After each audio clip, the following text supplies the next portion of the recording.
vamos à casa do Senhor. Você pode falar isso comigo nesse momento? Alegrei-me quando me disseram, vamos à casa do Senhor. É um prazer poder estar na casa de Deus, poder ouvir a palavra do Senhor, poder estudar de forma sistemática, exaustiva, esta palavra tão poderosa que é a palavra de Deus. Os irmãos têm acompanhado nesses dias que nós estamos estudando, já estamos chegando a praticamente 3 meses e meio estudando o livro de Tiago. E já já vamos concluir o estudo do livro de Tiago. E tenho orado a Deus para que o próximo livro seja realmente abençoador. Eu estou colocando diante do Senhor, ou Romanos ou Apocalipse. Mas Apocalipse parece ser um livro muito polêmico e traz medo ao coração de muitas pessoas, né? Besta de 7 cabeças e 10 chifres, que negócio é esse, né?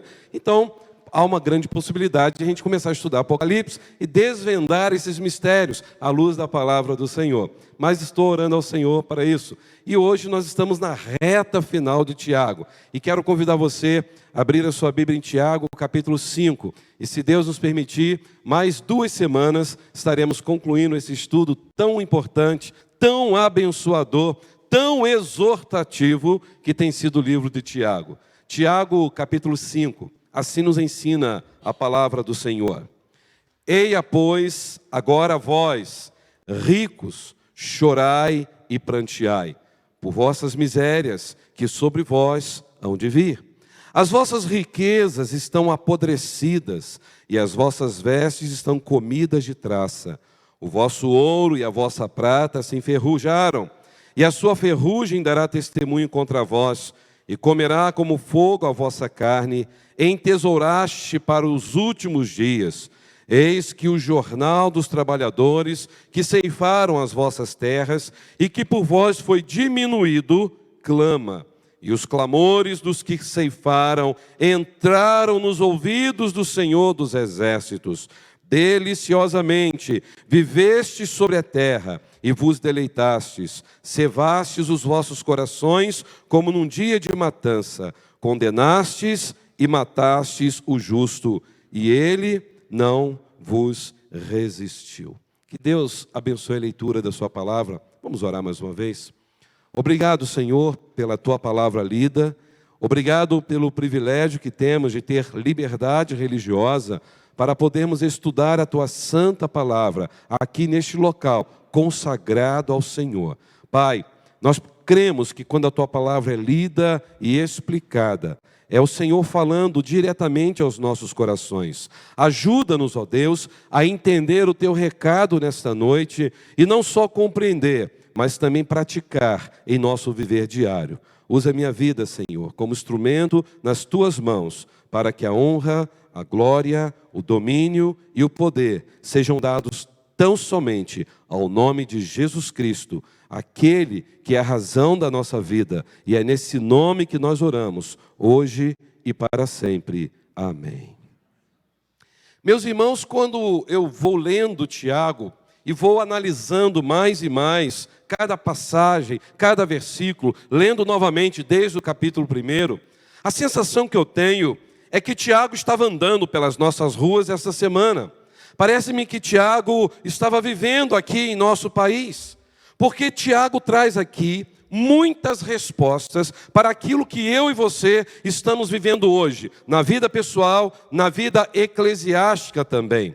E é interessante que Tiago, como nós já aprendemos aqui, ele é uma carta muito prática, ele nos ensina coisas para o nosso dia a dia. E eu vejo Tiago como mais um pregador do que como um escritor. Tiago é aquele que nos exorta, que nos dá uma sacudida e nos ajuda a entender que as provas são necessárias na vida do cristão. Vamos falar juntos? As provas são necessárias na vida de um cristão. Por isso que toda provação vem para a nossa aprovação. É por isso que Tiago escreveu um livro com essa estrutura, que tem vários tipos de testes, ou vários tipos de provas, que os crentes em Cristo passam exatamente por causa da fé que possuem. Mas esses testes, essas provas, elas visam produzir em nós maturidade na vida cristã. E agora nós estamos então chegando na reta final, no último capítulo.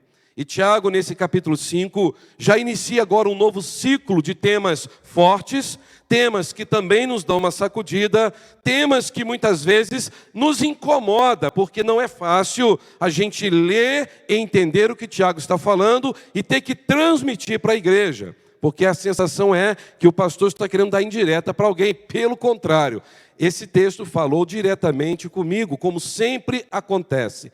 Todas as vezes que eu vou preparar uma mensagem e orar ao Senhor, aquela palavra primeiro vem impactando o meu coração. Deus fala poderosamente comigo, para que eu possa ser fiel e retransmiti-la para a igreja. E eu quero pensar com os irmãos nessa noite, nesta perícope do verso 1 ao verso 6, como podemos ser aprovados diante de Deus ao lidar com o nosso dinheiro. Como ser aprovados diante de Deus ao lidar com o nosso dinheiro. Eu não sei, queridos, quantos aqui, alguma vez na sua vida, já brigou com a sua esposa ou com o seu esposo por causa do dinheiro. Calma, um de cada vez, por favor. Quantos aqui bateram um pouco? Mas você está gastando demais. Eu vou ter que exorcizar o seu cartão de crédito. Como se tivesse algum demônio no cartão de crédito, né? O problema não é o cartão de crédito, é quem utiliza ele, né? Mas alguma vez você já brigou com seus filhos por causa do dinheiro? Desliga esse chuveiro, menino. Você vai desmanchar aí e haja conta para eu pagar depois no final do mês. Você já brigou com alguém assim? Alguma vez você já brigou na igreja por causa de dinheiro? Meu Deus, como estão gastando dinheiro nessa igreja. Isso é um absurdo, isso não se faz. Eu vou parar até de dizimar nesse lugar, porque eu não concordo com a administração dessa igreja. Você já ouviu alguém falando assim? Calma, por favor. Porque às vezes nós temos esta mania. A igreja de Cristo não tem gasto, tem investimento. Investimento que vão gerar vidas que estarão aos pés do Senhor Jesus Cristo. Parece-me que o dinheiro, ele realmente continua em toda a história e até hoje sendo o maior ponto de discussão nas famílias, na sociedade e na igreja.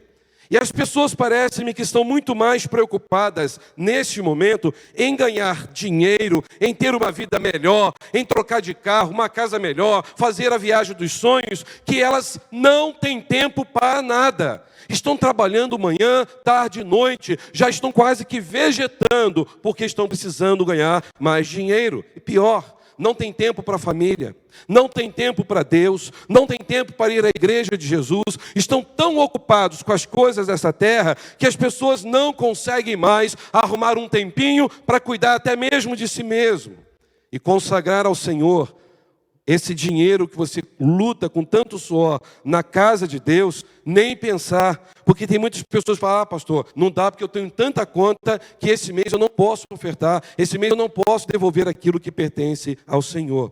E tem muitos que dão desculpas quando estão olhando para as pseudas igrejas, pastores comprando fazenda, jatinhos e tudo mais, e começam a falar, mas para que eu tenho que dar dinheiro? Deus não precisa de dinheiro. Realmente Ele não precisa de dinheiro. Realmente Ele é o dono do ouro e da prata. E aí as pessoas acabam generalizando, achando que todas as igrejas fazem a mesma coisa. E assim preferem não contribuir e perdem o privilégio de participarem da obra do Senhor. Há aqueles que vão dizer, pastor, mas eu acho que dízimo é coisa do judeu, é coisa da antiga aliança. Por isso que eu não ligo muito para isso. E a obra de Deus, os investimentos na obra de Deus, as reformas na casa de Deus, a conta d'água, de luz, ministérios, se tornam algo secundário. Algo que na cabeça dessa pessoa não há necessidade. Não é assim que acontece com algumas pessoas. E o que é incrível é ver uma pessoa que diz que ama Jesus, que ama Deus, mas nunca consegue fazer nada para abençoar financeiramente a obra de Deus e a manutenção da obra de Deus na terra. São pessoas que diariamente têm sido abençoados por Deus, pela palavra que tem sido pregada, palavra que tem sido transmitida pelas redes sociais, mas as pessoas não se comovem em poder ofertar pelo menos um centavo, pelo menos fazer algo para abençoar a obra de Deus. E pior, sabe o que me chama a atenção? nesses 23 anos de ministério pastoral, eu vejo que pessoas não ficam constrangidas em entrar na igreja e cobrar da administração da igreja o uso do dinheiro na vida da igreja, só que ela mesma não dá um centavo na obra de Deus. Ela mesma não é fiel ao Senhor, mas ela cobra de todo mundo, participa de todas as assembleias, questiona tudo, mas não oferta nada ao Senhor. E eu fico olhando para pessoas assim e penso, tem sentido uma coisa dessa? É por isso que o dinheiro acaba se tornando um objeto de discussão, de briga e pior, até de adoração. Meus irmãos, nós estamos vivendo um período hoje chamado de globalização, nessa pós-modernidade. Pastor, que negócio é esse de globalização? Irmão, se acontecer um terremoto hoje no Japão, ele vai mexer com o nosso bolso aqui no Brasil amanhã. Porque aquilo que acontece nas grandes potências vai também refletir aqui no Brasil. Se os Estados Unidos entrarem em crise, o mundo vai entrar em crise no efeito cascata. Todo mundo acaba sofrendo também. Repare comigo algumas questões dentro de uma pesquisa que eu estava estudando. Hoje, 50% das riquezas do mundo estão nas mãos de cerca de 100 empresas. Vocês acreditam nisso? A metade do dinheiro mundial estão nas mãos de 100 empresas. De acordo com a revista CNN, uma revista de economia, até o ano de 2022, a Toyota era mais rica que toda a economia da África do Sul. Vocês conseguem imaginar? A Toyota, ela tinha, pelo menos até 2022, uma economia tão forte que era maior que toda a economia da África do Sul.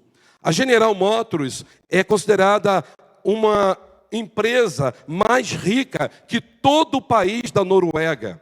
A Walmart é mais rica que 151 países pelo mundo. E com isso, o grande problema é que nessa época de globalização, as empresas querem crescer mais e mais, se tornarem mais e mais ricas. E com isso, chamam os funcionários a trabalhar mais. Você quer ganhar mais, você quer ser promovido, você tem que fazer hora extra, você tem que trabalhar mais. E com isso, consome o tempo das pessoas. Executivos em depressão, executivos se suicidando porque estão demasiadamente esgotados, cansados, e as pessoas têm trabalhado mais do que era para trabalhar. Então, com isso, o ser humano está muito mais ocupado. E quando tem um pouquinho de tempo, quando tinha um pouquinho de férias, o que as pessoas fazem? Saem para fazer o quê? Gastar. Porque é mais do que justo. Eu trabalhei tanto, agora eu tenho que gastar o dinheiro que eu conquistei. E aí, para ter alívio nas suas emoções, a pessoa gasta. E pior, gasta sem necessidade de gastar. E o que é incrível, que para muitas pessoas, não importa se a vida familiar, se a vida espiritual, se a vida sentimental está em pedaços. O que importa é ela ter alguma coisa. O que importa é comprar o iPhone 16, porque foi o último que saiu. O que importa é comprar o carro elétrico, porque está todo mundo começando a comprar o carro elétrico. E aí, irmãos, a gente começa a ver as pessoas sonhando, gastando e encontrando meios de fazer dívidas e mais dívidas, e com isso não tem tido tempo para si, para a família e nem para Deus. Eu me chamo a atenção no que Paulo disse lá em Filipenses 3,19. Olha na sua Bíblia. Paulo falou que as pessoas que se preocupam com as riquezas dessa terra, o seu Deus é o seu ventre, o seu Deus é o seu estômago, o seu Deus é o centro da sua vida. Ou seja, são pessoas que se preocupam apenas consigo mesma. Meus irmãos, para quem talvez tenha vivido nessa época, vai se lembrar que na década de 50, a humanidade consumia 5 vezes menos do que se consome hoje. 5 vezes menos. E nem por isso nossos pais, nossos avós eram menos felizes. Se os irmãos olharem a década de 70, quase 80% das famílias dependiam somente de uma renda para se manter. Ou seja, só um trabalhava para sustentar toda a casa. E hoje, mais de 80% das famílias dependem de mais de 2, 3 rendas para tentar cobrir o orçamento mensal. Eu pergunto aos irmãos, quantos aqui tinham na sua infância um carrinho com barbante para você puxar e andar pelas ruas? Você tinha esse carrinho com barbante, os meninos? Aquelas meninas tinham, né? Talvez você, minha querida irmã, teve aquela bonequinha que quando abaixava, fechava os olhinhos, quando levantava, ela apitava nas costas. Mama! Alguém já teve essa bonequinha na infância, né? Mas eu venho de uma criação em que não havia necessidade de ter estante de brinquedo. Porque se tivesse estante de brinquedo no meu quarto, aquela estante ia ficar vazia. Vazia. Porque só tinha bolinha de gude, peteca, que muitas vezes minha mãe fazia peteca. Quando a minha tia ia lá, matava uma galinha, né? Pegava aquelas penas e montava ali uma peteca. Ou aquela bola de dente de leite que você já nem acha mais para comprar. E aí você então brincava e não tinha nada mais na sua estante para se divertir. Alguns, pela sorte e pela alegria de ter condições financeiras, puderam ter o famoso Aquaplay. Quem teve o Aquaplay? Pastor, que é isso? Que é um brinquedinho barato talvez para você. Eu não tive esse privilégio. E eu vi meus amigos lá apertando um botãozinho aqui, e a água jogando aquelas bolinhas para cá e jogando para cá, e eles se divertindo com o Aquaplay. Meus irmãos, nem todo mundo tinha dinheiro para dar um Aquaplay para um filho. O que dizer do famoso Gênios? Lembram do Gênios? Apertava ali, fazia a pergunta, né? E aquela coisa brilhando na sua frente. Agora, irmãos, Ferrorama. Quem teve o privilégio de ter um Ferrorama? Como eu sonhei com esse dia, mas esse dia nunca chegou. Ferrorama, a Estrela fez, até colocou a música popular para que as crianças insistissem com os pais a comprar um Ferrorama. Meu primo tinha um Ferrorama e eu ficava lá de boca aberta vendo um trenzinho, rodando o tempo todo sem fazer nada, né? Coisa monótona, sem graça, mas para mim era uma coisa apaixonante. Ai, como eu seria feliz se eu tivesse um Ferrorama, mas não tive. Caloi Cross. Quem teve a famosa Caloi Cross? Pelo menos na década de 80, né? Aquilo era o boom do momento. As crianças amavam ter Caloi Cross, barra forte, brinquedos que eu sonhava ter, mas meus pais não podiam dar. Mas e hoje? Pense comigo, por mais simples que seja a casa, por mais humilde que seja a casa, entre numa casa que tenha crianças, que vocês vão ver brinquedo espalhado por todo canto, não é assim? Brinquedo nas estantes, brinquedo espalhado na sala, no sofá, pelo quintal, e a família é uma família humilde, uma família simples. E pior, brinquedos que estão ali talvez nunca foram usados e nunca serão usados. Para algumas crianças que ganham brinquedo hoje, algumas brincam com elas por algumas horas. Enjoou e já quer outro brinquedo, porque estão acostumados a sempre ganhar um novo brinquedo. Tem que dar um novo. E ai do pai e da mãe não comprar um novo. Meus irmãos, já vi crianças chorando simplesmente porque o pai e a mãe deu um presente no aniversário, no dia seguinte ela já queria outro, e a criança queria, porque o seu amiguinho da escola tinha. E o pai falou, mas eu comprei um brinquedo, eu estou pagando ainda a prestação, mas eu quero aquele. Aí o pai e a mãe vai lá, compadecido, compra o brinquedo que os seus filhos querem. Olha só como estão as nossas crianças, como elas estão se acostumando. Eu não sei quantos se lembram aqui da famosa boneca que as nossas avós faziam de arroz. Você já pegou esse momento? De ter uma boneca feita de arroz. Lembram daquele carrinho, pelo menos o meu avô fez para mim, um carrinho feito com aquelas latas de óleo lisa. Óleo de cozinha lisa, ele furava no meio e fazia carrinho para a gente poder brincar. E aquilo era uma grande diversão. Mas eu olho para o texto e eu olho para os dias de hoje e vejo que nossas crianças estão se acostumando com o consumismo desde o momento que nasce. E a culpa é da sociedade, mas também é nossa, pai e mãe. Porque a gente usa aquele jargão, eu não tive na infância, mas eu quero dar o melhor para os meus filhos. Não é assim que muitos fazem? O celular, quando o filho está com o celular, passou um ano, meu celular já está velho. Já é hora de trocar o celular. E aí fica ali até que você compre um novo celular, porque na visão dela está ultrapassado. Se você for a uma festa hoje, você tem que comprar uma roupa nova. Aí sábado tem outra festa. Ela não quer ir com aquela roupa nova porque já está velha. Aí tem que comprar outra nova e por aí vai. Aí eu quero definir com vocês o que é consumismo. E eu quero que vocês repitam comigo. Consumismo é quando a gente compra algo, vamos falar juntos? Consumismo é quando a gente compra algo que não precisamos, com dinheiro que não temos, para impressionar pessoas que não conhecemos. Consumismo é quando a gente compra algo que não precisamos, com dinheiro que não temos, para impressionar pessoas que não conhecemos. Apenas para dizer, eu tenho. Meus irmãos, A nossa alegria não pode estar naquilo que temos, porque nada que temos hoje vamos levar no momento que morrermos. O que nós vamos levar para a eternidade é a nossa experiência espiritual. E muitos deixam de celebrar a vida, muitos deixam de celebrar a família, muitos deixam de celebrar na igreja, porque simplesmente estão focados em ganhar dinheiro. Eu não quero dizer aqui que eu e você não podemos lutar para ter um salário melhor. Lute, isso é digno. Ter uma casa melhor, vá em frente, você merece, nós merecemos. Poder ter um carro melhor, que pecado há nisso de ter um carro melhor, de poder dar um brinquedo dos sonhos para os seus filhos, isso não é pecado. O problema é que a palavra de Deus nos ensina que devemos viver essa terra com a nossa cabeça nas coisas espirituais, celestiais. E quando a gente começa a focar somente nessas conquistas, somente nesses sonhos, a nossa alegria vai ficar somente nisso. Se você não conseguir conquistar isso, você começa a ficar triste, depressivo. Por que fulano consegue e eu não consigo? Por que eu tenho que viver essa vida assim? Por que eu não consigo dar um passo para frente? Parece que quando eu dou um para frente, eu dou dois para trás. E aí a sua alegria se vai. Por quê? Porque você está fixado naquilo que você quer conquistar. E nós vamos ser fracassados, irmãos, ao viver nesta terra, quando o nosso coração estiver somente nas conquistas. E é isso que Tiago está ensinando aqui. Que a vida nos oferece muitos testes para que a gente possa ser aprovados. Mas, infelizmente, muitos desses testes nos reprovam, principalmente quando eu e você lidamos com dinheiro. E, infelizmente, o dinheiro ainda hoje tem dominado casas de leis. O dinheiro está dominando palácios do governo. O dinheiro está dominando as cortes do judiciário.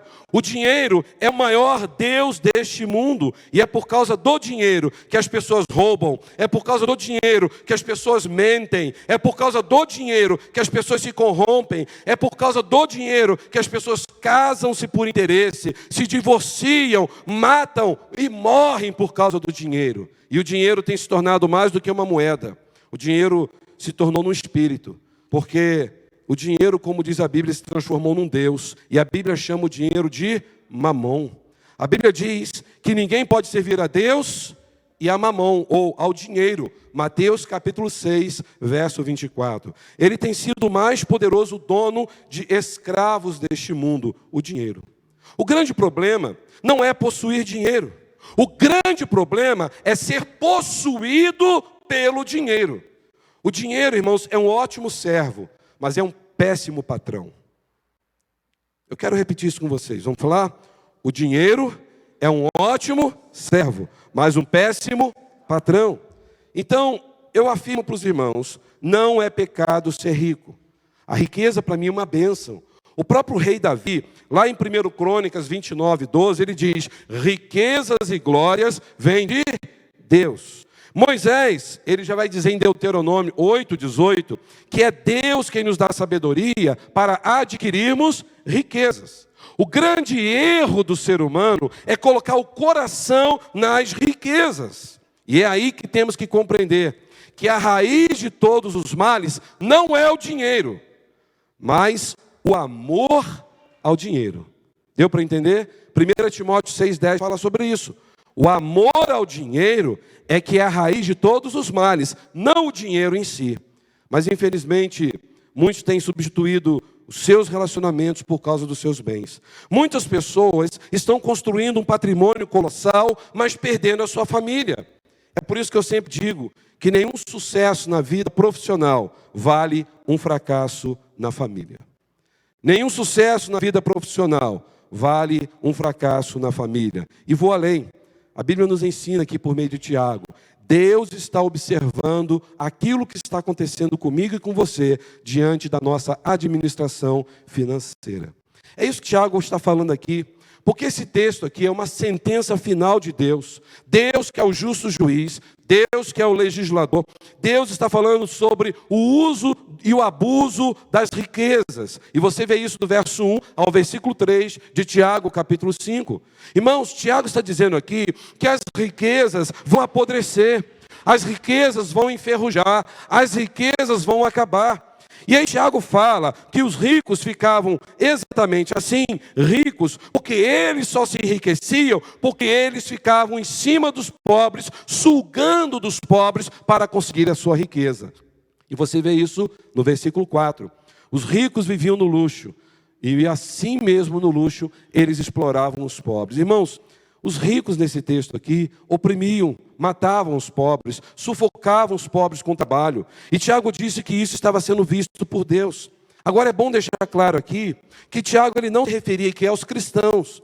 Tiago não está falando aqui agora a membros da igreja. Tiago está falando aqui dos ricos que eram os judeus, irmãos de sangue, mas não eram cristãos. Eram judeus que estavam ricos e oprimindo aqueles judeus que perderam tudo por amor ao evangelho. E agora, aqueles judeus pobres precisavam ter alguma coisa para comer, e esses judeus ricos oprimiam os judeus cristãos. E o que me chama a atenção aqui, que em momento algum você vê Tiago chamando a igreja para um arrependimento, porque esta palavra aqui não era uma palavra direcionada para a igreja, para aqueles irmãos que eram ricos, mas para aqueles judeus que menosprezavam os seus irmãos. Judeus que retinham o salário dos trabalhadores, judeus que compravam a corte judiciária do país naquela época, judeus que estavam sempre na política para tentar usufruir do poder através do seu dinheiro. Ou seja, os ricos estavam sendo desonestos, corruptos, e eles estavam massacrando os pobres. E pior, a origem da riqueza deles eram fraudulentas. E o que me chama a atenção, que esses judeus ricos se esqueceram da lei de Moisés.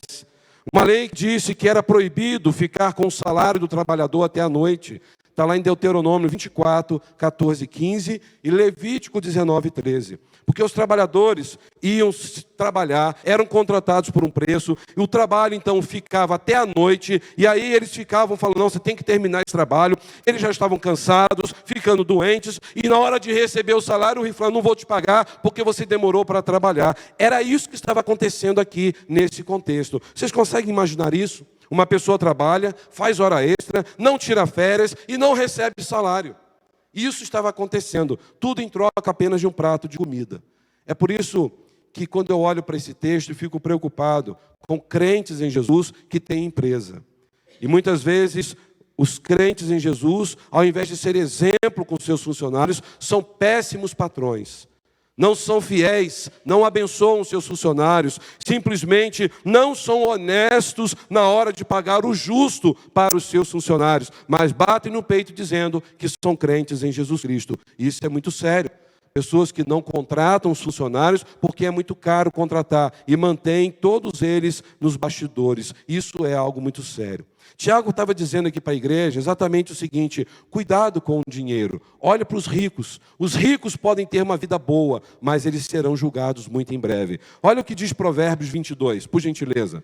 Provérbios 22, marque esse texto na sua Bíblia, verso 22 e o verso 23. Para mim, Tiago estava dizendo para aqueles irmãos aquilo que o sábio pôde dizer há milênios atrás, em Provérbios 22, verso 22 e 23. O que diz ali? Não roube ao pobre, porque ele é pobre. Nem atropeles a porta do aflito, porque o Senhor defenderá a sua causa em juízo.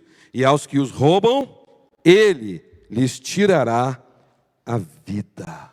Olha só. Deus está dizendo que aquelas pessoas que querem roubar do pobre, sugar do pobre, são dignas de morte. Que trata mal um funcionário, são dignos de morte. Meus irmãos, isso é muito sério. É por isso que Tiago disse que algo terrível iria acontecer com esses ricos, no versículo 1 e 2 de Tiago, capítulo 5. Vamos voltar para Tiago 5? Olha o que diz ali. Eia, pois, agora, vós ricos, chorai, pranteai por vossas misérias. Ué, se eles são ricos, por que eles têm misérias? Porque agora o texto diz o que no final do verso 1? Essas misérias virão sobre vós. Ou seja, vocês vão receber o juízo muito em breve de Deus, por vocês serem pessoas que só se preocuparam com a riqueza. Então ele vai dizer no versículo 2, ricos, as vossas riquezas vão apodrecer.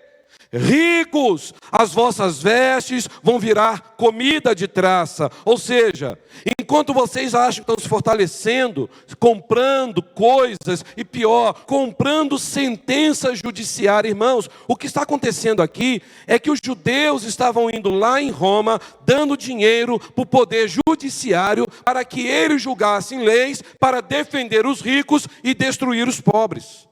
Os ricos subornavam os tribunais de justiça para oprimir mais os pobres, para que os pobres não tivessem como sair daquela situação. Se você olhar, olha o verso 6. Condenastes e matastes o justo, e ele não resistiu. É por isso que Tiago chamou aqui aquele pobre, a vítima dessa história, de justo. Porque os bandidos nessa história eram os ricos. Os ricos que roubavam os bens, os ricos que negavam o dinheiro ao pobre, os ricos que mandavam prender as pessoas sem que as pessoas tivessem cometido nada, simplesmente porque foram comprados. Meus irmãos, ricos comprando tribunais, será que isso soa alguma coisa no seu ouvido hoje? Quando você olha Miqueias, capítulo 6 e 7, você vai ver lá falando, os juízes só dão sentença com dinheiro. Eles não fazem nada além de ter dinheiro. E aqui nesse contexto, os crentes estavam dispersos. Os crentes perderam seus bens, propriedade, perderam suas casas. E aí, os crentes em Jesus não tinham dinheiro, estavam vivendo uma vida pobre. Alguns então fugiram para a Ásia para tentar ter uma vida melhor.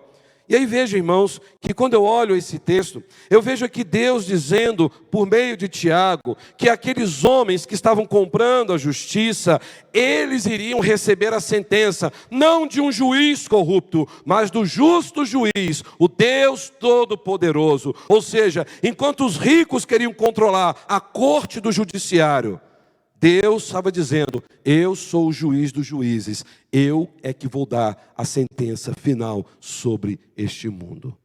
Agora eu pergunto aos irmãos, será que tem algo parecido nesse texto com o que tem acontecido hoje em nossos dias? Será que nós podemos entender que hoje tantas pessoas estão sendo injustiçadas, tantas pessoas estão passando apertos, tantas pessoas estão passando momentos difíceis na sua vida, principalmente por causa da corrupção, daqueles que deveriam julgar com fidelidade, com amor, com honestidade as leis. E aqui está acontecendo isso. E Deus está dizendo, fiquem tranquilos, pobres, eu estou cuidando de tudo isso. Todos esses homens que fazem isso por dinheiro, a hora deles vai chegar, o meu juízo virá sobre essa nação. Se vocês olharem no versículo 5 de Tiago 5, os ricos estavam vivendo na luxúria e os pobres morrendo na miséria. E sabe o que me chama a atenção? Eu não sei como diz aí o seu versículo 5 de Tiago 5, quando usa a palavra luxúria. Alguém tem outra palavra para luxúria? Vida de luxo. Alguém tem outra versão? Regaladamente. Vocês viveram luxuosamente. Regaladamente. A palavra aqui de luxúria é a palavra grega trifal. Trifal é a única vez que aparece em todo o Novo Testamento. É aqui, em Tiago 5,5. Vocês conseguem imaginar? Trifal, que é a palavra luxúria, em todo o Novo Testamento, com esse sentido, só vai aparecer aqui em Tiago. E esta palavra é viver um conforto extravagante. Essa é a ideia da palavra luxúria. Viver um conforto extravagante. É pecado você viver um conforto? Não. Porque a gente não pode ter uma vida confortável, uma casa confortável, um carro confortável. Isso é bom. Isso é bênção de Deus. Mas você viver um conforto extravagante, além do necessário, isso é pecado. Irmãos, eu acho interessante que Jesus ilustrou sobre isso, quando ele falou daquele rico, lembra? Que vivia uma vida regaladamente, e não é a palavra trifal ali, ele está dizendo daqueles ricos que só queriam ter mais e mais a cada dia, só queriam cuidar de si mesmo, só ter banquete. E ele estava dizendo que, louco, esta noite pedirão a tua alma. A grande questão é que as pessoas estão trabalhando tanto para ter dinheiro, mas se esquece da falibilidade da vida humana. A nossa vida é muito frágil, irmãos. A qualquer momento podemos partir. E o que adiantou ter tanta riqueza, tanta preocupação em possuir mais e mais? E qual é o destino final da riqueza? Tiago falou aqui do verso 1 a 4, que o destino da riqueza é apodrecimento. Às vezes a gente vê algumas notícias de ricos que morreram e não tinha herdeiros e ficou lá abandonado. Aquelas mansões abandonadas indo para leilão, ou lá cheio de mato, aquela piscina verde, um verde que já está ali com podre, já com uma geleia, né? Ou seja, a pessoa tinha tanta coisa, ostentava tanta coisa, morreu, ficou por aí, ou seja, a riqueza está apodrecida. As riquezas vão acabando. Então Tiago está falando aqui para aqueles irmãos, fiquem tranquilos, pare de olhar para os ricos, porque as riquezas deles vão apodrecer. As riquezas desses ricos corruptos são sementes de morte. Eles vão receber essa recompensa. E é uma grande tolice pensar que a riqueza dá estabilidade permanente. Abra sua Bíblia em 1 Timóteo 6, veja o versículo 17. 1 Timóteo 6, 17, o apóstolo Paulo disse para Timóteo essa palavra muito forte. 1 Timóteo 6, 17, olha o que diz ali. Manda aos ricos deste mundo que não sejam altivos, nem ponham sua esperança na incerteza das riquezas, mas em Deus, que nos concede abundantemente todas as coisas para delas gozarmos. Ou seja, ele está dizendo o seguinte: confie em Deus, olhe para aquele que é eterno, não coloque sua esperança naquilo que vai acabar. Quantas pessoas que na pandemia faliram, pessoas que perderam tudo naquele período da pandemia, e pessoas que por causa de ter perdido tudo, deram um tiro na cabeça. A gente ouviu histórias de muitos empresários que se mataram porque não suportaram ver a empresa de tantos anos, empresa familiar, falindo. O coração estava ali, a vergonha foi tão grande que não teve a capacidade de arregaçar as mangas, ir à luta e recomeçar a sua vida. Irmãos, a vida é passageira. Tiago estava dizendo, como ele disse lá no capítulo 4, verso 14, que nós estudamos, nós somos um vapor que aqui estamos e logo desaparece. Então é bom registrar, ainda 1 Timóteo 6, mas agora verso 7. Esse é um texto que normalmente eu vejo em cima de alguns túmulos por onde eu tenho andado. 1 Timóteo 6, 7 diz assim: porque nada trouxemos para este mundo e nada podemos levar daqui. Meus irmãos, o veneno da riqueza tem infectado tanta pessoa que ela acaba sendo devorada viva. É por isso que um camarada que é rico, ele acaba vegetando. Muitos ricos não têm tempo para poder desfrutar. Eles gastam energia, saúde para multiplicar mais, para ganhar mais, para possuir mais, para ter muito mais holofote. Eles cobiçam, e se for preciso, eles passam por cima de alguém. Mas eles querem ter uma vida luxuosa, melhor, para dizer, eu consegui, eu estou em destaque no mundo inteiro. Tudo bem. Parabéns, tem um prêmio Nobel, você destacou-se em tudo, mas e o que você vai fazer a partir de agora? Se você descobrir que está com câncer, que você só tem 2, 3 meses de vida, o que vai adiantar esse diploma do prêmio Nobel? O que vai adiantar ter viajado pelo mundo inteiro, se você está prestes agora a ir para a eternidade? Onde você passará a eternidade? Eu olho para Ló. Ele se preocupou mais em dar uma vida melhor para sua esposa, suas filhas, que ele foi para Sodoma e Gomorra. Em momento algum ele falou, Deus, eu devo ir para Sodoma e Gomorra. Deus, esse é o teu projeto para a minha vida e para a minha família. Ele não quis nem saber de Deus, ele simplesmente pegou todo mundo e foi para Sodoma e Gomorra, cidade de promiscuidade, cidade rica, mas uma cidade depravada, longe do Senhor. E o que aconteceu com Ló? Por causa da busca por dinheiro, acabou destruindo a sua própria família. Vale a pena destruir a própria família por causa do dinheiro? Eu acho muito bonito, porque eu aprendi isso com meu pai quando eu era criança. Provérbios 22, 1. Esse é um texto que sempre meu pai falava comigo e com meu irmão. Provérbios 22, 1. O bom nome é melhor que toda a riqueza. Ter um nome honrado é muito melhor do que qualquer tesouro que você tiver nesta terra. Meus irmãos, o que Tiago está dizendo aqui é que a riqueza vai apodrecer e o julgamento de Deus virá, e o Deus, que é o justo juiz, vai cuidar de tudo isso.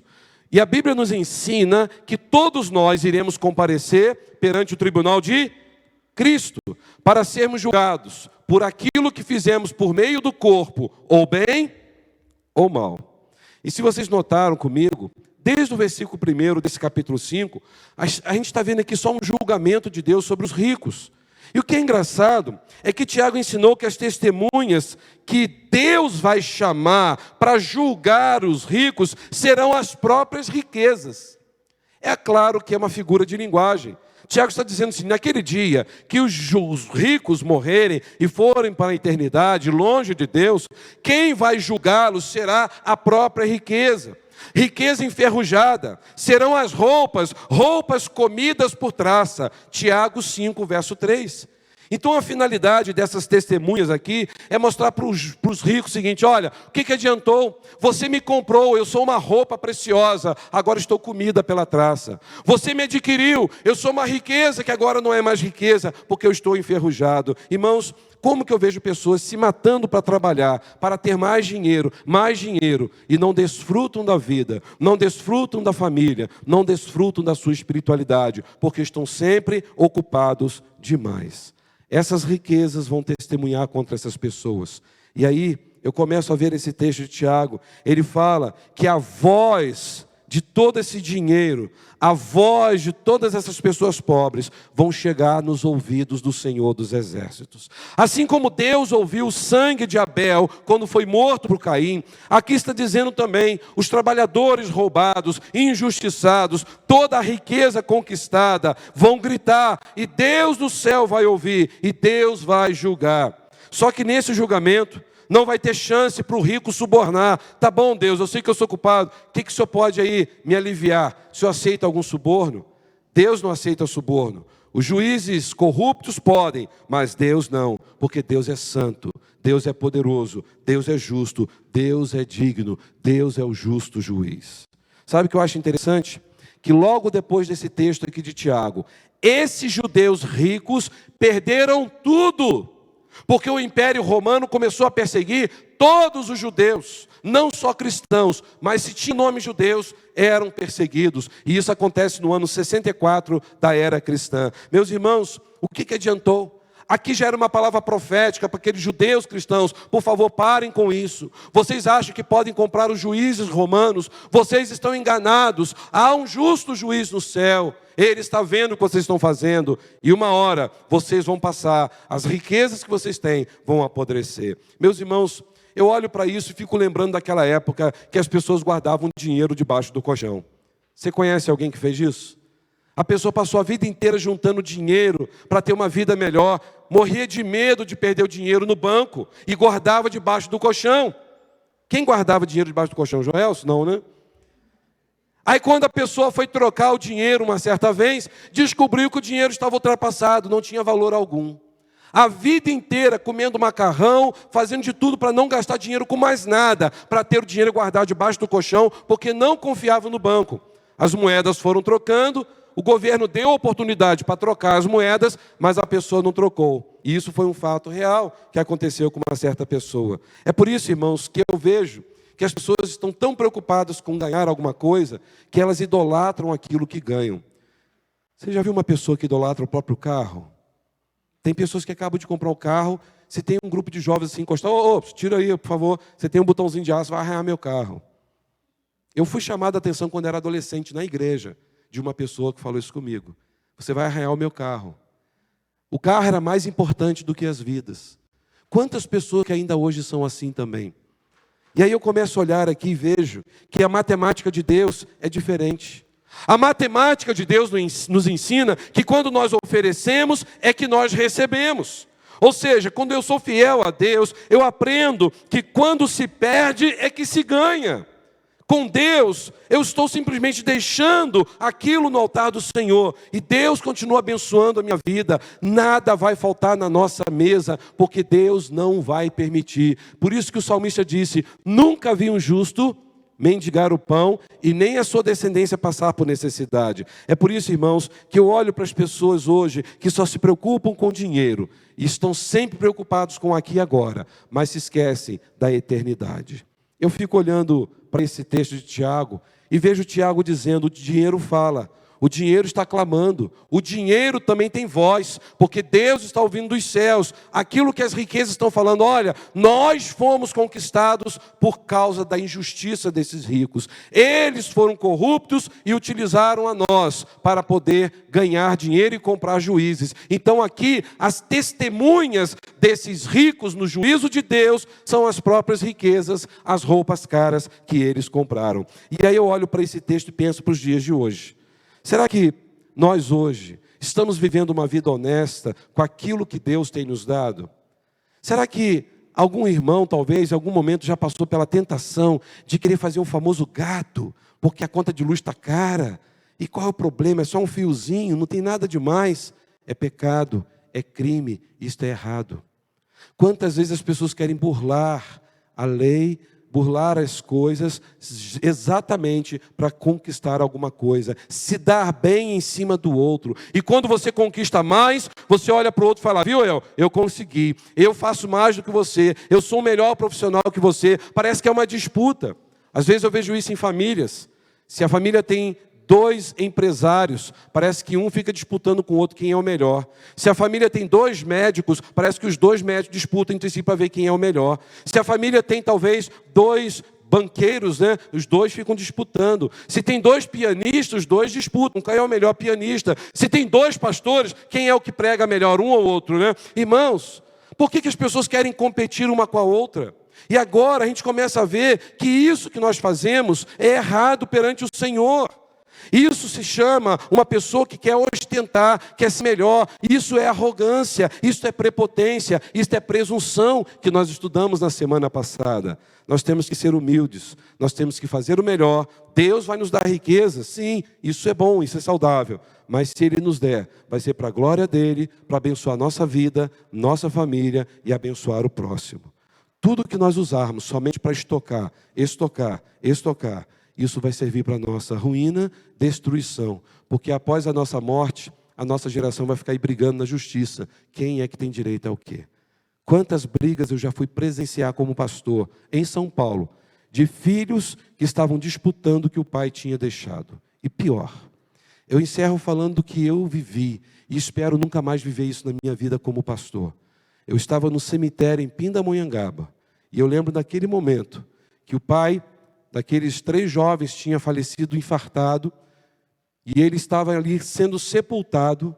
Quando acabou aquele momento, os 3 batendo boca na porta do cemitério, e eu cheguei, o que está acontecendo aqui? Não, porque ele não quer me dar a certidão de óbito, papai. Falei, mas para que você quer certidão? Não, eu só tenho que ver lá os nossos direitos. Eu falei, calma gente, não é assim que se resolve, não. É assim sim. Aí o rapaz pegou a certidão de óbito e saiu correndo pela rua. E naquele momento eu vendo ele correndo, os outros foram atrás. Eu falei, gente, calma, esse papel não vai adiantar em nada, isso tudo tem que ser resolvido na lei. Eles nem me ouviram e foram.